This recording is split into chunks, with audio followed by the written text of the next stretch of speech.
بسم اللہ الرحمن الرحیم۔ مفلس آدمی اپنے شہر میں بھی پردیسی ہوتا ہے۔ حضرت علی رضی اللہ تعالیٰ عنہ۔ بخل عار ہے اور بزدلی عیب ہے، اور ناداری ذہین آدمی کو ایسا گنگا بنا دیتی ہے کہ وہ اپنی حجت پیش نہیں کر سکتا۔ حضرت علی رضی اللہ تعالیٰ عنہ۔ تعجب ہے اس شخص پر جو دنیا کو فانی سمجھنے کے باوجود اس سے محبت کرتا ہے۔ حضرت عثمان رضی اللہ تعالیٰ عنہ۔ تعجب ہے اس شخص پر جو موت کو سچ مانتا ہے پھر بھی ہنستا ہے۔ حضرت عثمان رضی اللہ تعالیٰ عنہ۔ تعجب ہے اس شخص پر جو حساب و کتاب پر یقین رکھتا ہو پھر بھی مال جمع کرے۔ حضرت عثمان رضی اللہ تعالیٰ عنہ۔ علم پیغمبروں کی میراث ہے اور قارون و فرعون کی میراث مال ہے۔ حضرت ابوبکر صدیق رضی اللہ تعالیٰ عنہ۔ جس نے لالچ کو شعار بنایا اس نے اپنے آپ کو حقیر کر دیا، اور جس نے اپنی بدحالی کا پردہ کھولا وہ اپنی خوشی سے ذلیل ہوا، اور جس نے زبان کو اپنا فرما روا بنایا اس نے دل کی حکومت کو کمزور کر دیا۔ حضرت علی رضی اللہ تعالیٰ عنہ۔ عقل مند کے لیے مناسب ہے کہ گھر والوں میں بچے کی طرح اور قوم میں جوانوں کی طرح رہے۔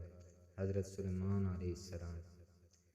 دل مردہ ہے اور اس کی زندگی علم ہے، علم بھی مردہ ہے اور اس کی زندگی طلب کرنے سے ہے۔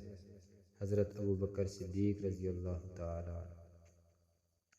بیچارگی ایک آفت ہے اور صبر شجاعت ہے، زہد دولت ہے اور پرہیزگاری ڈھال ہے۔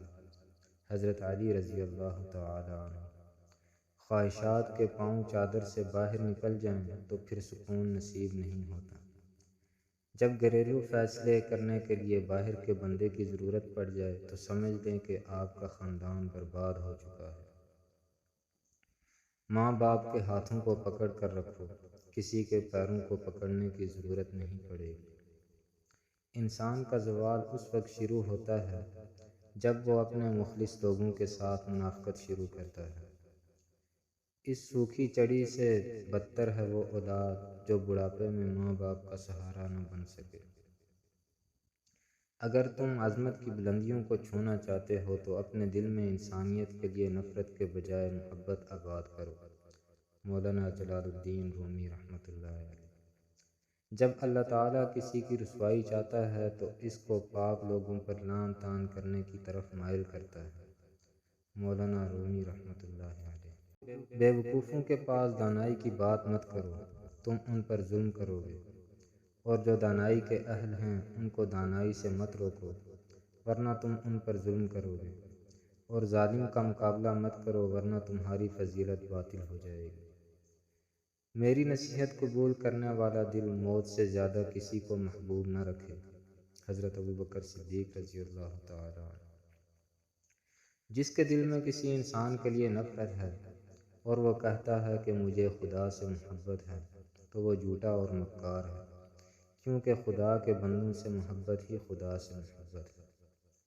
اللہ تعالیٰ ان چیزوں کو ناپسند فرماتے ہیں: اونچی آنکھیں، جھوٹی زبان، اور وہ دل جو بڑے منصوبے بنائے، وہ گواہ جو جھوٹ بولے، وہ شخص جو بھائیوں کے درمیان جھگڑا پیدا کرے، وہ پاؤں جو جلدی برائی کی طرف دوڑے، وہ ہاتھ جو بے گناہ کو نقصان پہنچائے۔ کلام کی کثرت میں کچھ نہ کچھ گناہ ہے، پر جو شخص اپنے آپ کو روکے رکھتا ہے بڑا دانا ہے۔ حضرت سلیمان علیہ السلام۔ ملائم جواب غصہ کو کھو دیتا ہے مگر کرخت باتیں غضب انگیز ہیں۔ حضرت سلیمان علیہ السلام۔